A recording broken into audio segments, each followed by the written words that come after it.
Olá, bom dia, nosso canal. Nós estamos hoje aqui para falar sobre uma cura que Jesus fez no caminho para Jerusalém, onde ele seria crucificado. Ele passa por Jericó e ali diz que ele passou por um cego que estava ali pedindo esmolas.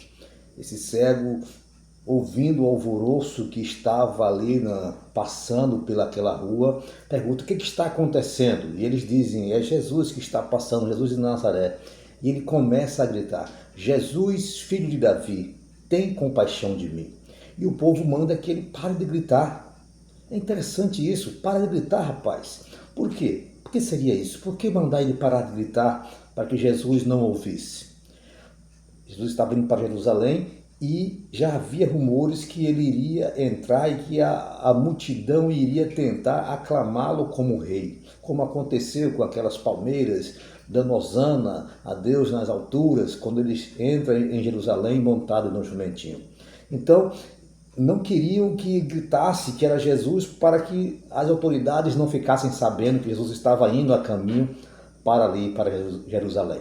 Então o cego insiste, o cego não para, o cego é persistente, ele continua gritando: Jesus, filho de Davi, que é um termo messiânico, porque o Messias viria da linhagem de Davi, tem misericórdia de mim.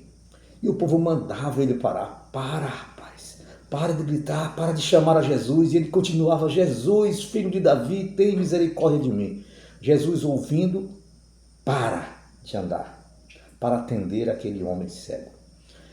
A ação de Jesus, essa ação de parar quando clamam por ele, nos leva a uma reflexão que Deus está nos ouvindo, que nós devemos clamar, não podemos simplesmente desistir quando nós oramos algumas vezes.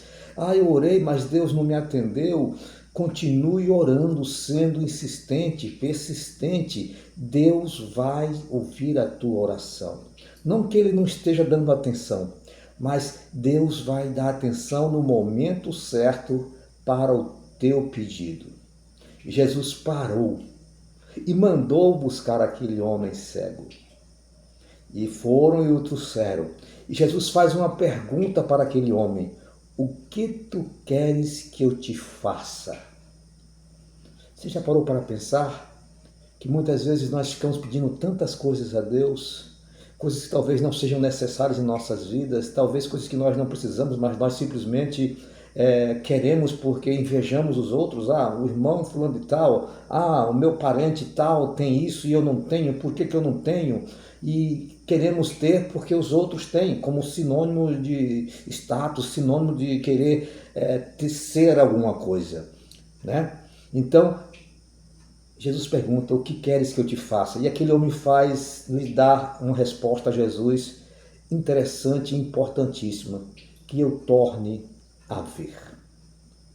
Jesus diz: retoma a tua vista. E aquele homem volta a enxergar. Talvez tanto fisicamente como espiritualmente. Não sabemos a história dele, mas sabemos que ele era cego e agora volta a ver. Sabemos que ele já ouviu falar de Jesus, porque ele clama.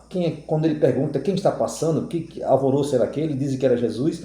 Então ele sabia que Jesus estava para passar, então ele começa a clamar por Jesus, filho de Davi, para ter misericórdia dele.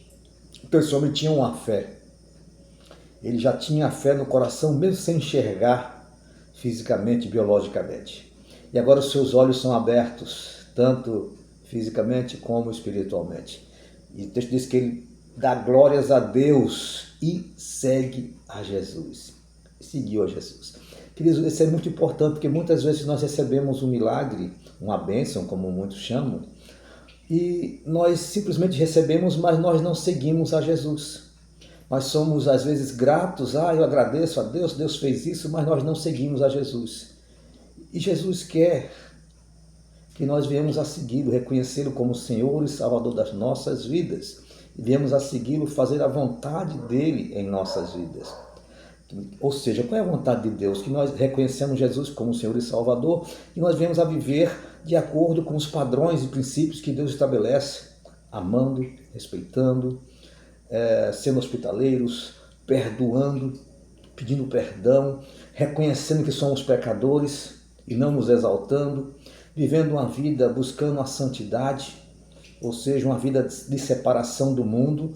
Então nós temos que deixar aquilo que nós gostamos, aquilo que o mundo nos proporciona e nos atrai, para vivermos uma vida para Deus. Então essa é a vontade de Deus, estar servindo a Ele, servindo ao reino de Deus, proclamando o Evangelho, levando essa palavra de salvação para outras pessoas. Jesus fala para aquele homem que outrora era cego: a tua fé te salvou. Esse salvou pode ter dois sentidos: te curou fisicamente, mas também pela tua fé tu és salvo. Aquilo nos seguiu a Jesus. Queridos, muitas vezes nós somos cegos espirituais. Não somos um cego como a história desse cego de Jericó, nós somos cegos espirituais que não estamos abrindo nossos olhos, a nossa visão, para ver as grandezas do reino de Deus. E aquilo que Deus tem para nós é muito maior do que o mundo pode nos proporcionar, daquilo que o mundo nos oferece, das riquezas que o mundo pode nos dar, dos desejos e prazeres que o mundo, ou seja, as pessoas que nos cercam, podem nos proporcionar. O que Deus tem para nós é a vida eterna em Cristo Jesus. Ele quer te recobrar a visão, Ele quer que você seja salvo e que você o siga. Que Deus te abençoe, que essa lição do cego possa estar tocando no teu coração, você possa clamar a Jesus insistentemente: tem misericórdia de mim. Você possa ter seus olhos abertos e possa seguir a Jesus. Deus te abençoe grandemente em Cristo Jesus, hoje e sempre.